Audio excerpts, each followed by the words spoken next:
농업에 관한 어려운 용어나 개념을 알기 쉽게 풀어드리는 풀어쓴 농업백과 시간입니다.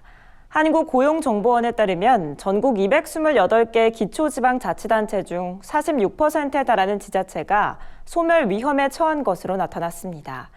특히 코로나19로 인한 수도권 인구 유입이 증가하면서 지방 소멸 위험이 가속화되고 있다는 분석도 나왔는데요. 오늘 농업백과에서는 농어촌 지역의 존폐를 가늠하는 지방 소멸 위험 지수에 대해서 자세히 알아보겠습니다. 저출산, 고령화, 지방 소멸 위기. 이 같은 문제가 대두된 지는 꽤 오랜 시간이 지났습니다. 특히 지난해 수도권으로 순유입한 20, 30대 인구가 9만 명을 돌파하면서 농어촌 인구 감소는 이미 위기를 넘어서 존재 자체를 걱정해야 하는 수준인 것으로 나타났죠. 인구 감소로 인해 농어촌 지역의 지방자치단체가 아예 사라져버린다는 의미를 갖는 지방소멸은 소멸 위험지수로 그 위험 정도를 분류하는데요. 소멸 위험지수란 한 지역의 20세에서 39세까지의 여성 인구를 65세 이상 인구로 나눈 값을 말합니다. 소멸 위험지수가 1 이하일 때, 즉 20세에서 39세 여성 인구가 65세 고령 인구보다 적을 경우엔 소멸 주의 단계로, 지수가 0.5 이하일 때는 소멸 위험이 높은 것을 의미합니다. 다시 말해서 가임 여성의 인구가 고령자 인구수의 절반이 안 되는 지역은 저출산 고령화로 인해서 인구가 감소하기 때문에 공동체가 붕괴돼서 사라질 수 있다는 건데요.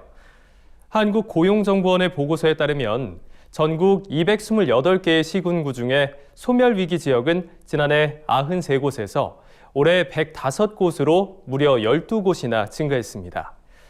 즉 10곳 중 4곳이 인구 감소로 소멸할 위험에 처했다는 이야기입니다. 특히 이번에 새롭게 소멸 위험 지역으로 진입한 지역들에 경기 여주시와 포천시, 충북 제천시, 그리고 전남 나주시 등 시 지역이 대거 포함된 것도 눈여겨볼 필요가 있습니다. 이는 대부분의 군 지역은 이미 소멸 위험 단계 진입이 끝났고 이제 규모가 더 큰 시 지역의 소멸 위험 단계 진입이 본격화되고 있다는 것을 뜻하기 때문이죠. 이 같은 인구 소멸은 악순환을 초래하고 있는데요. 먼저 지방은 중앙정부에서 받는 지방교부세 산정에서 불리한 위치에 놓입니다. 중앙정부에서 지방정책을 만드는 기준을 주민등록상의 인구수로 두고 있기 때문입니다.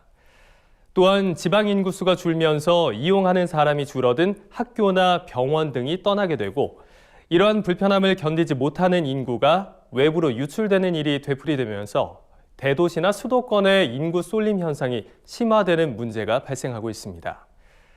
이 같은 문제를 해결하기 위해 정부에선 2004년에 제정된 농어민 삶의 질 향상 및 농어촌 지역개발에 관한 특별법에 따라 5년 단위로 농어민 삶의 질 기본계획을 수립하고 있는데요. 기존 정책들이 대부분 역량 있는 마을들을 선별해 사업을 추진하다 보니까 지방 소멸의 최일선에 있는 낙후 지역이나 농촌 지역 한계 마을에 적용하기엔 실효성이 떨어진다는 문제 제기가 지속적으로 나오고 있습니다. 수십 년째 청년층 유출에 시달린 지방은 저출산, 고령화 추세까지 더해지면서 인구 절벽에 직면한 상태인데요. 지방의 인구 감소는 결국 국가 전체의 위기로 이어진다는 공동의 위기의식을 갖고 단기적인 성과를 거둘 수 있는 출산 양육 지원뿐 아니라 살고 싶은 지역을 만들 수 있는 종합적인 방안들이 함께 고려돼야겠습니다. 지금까지 풀어쓴 농업백과였습니다.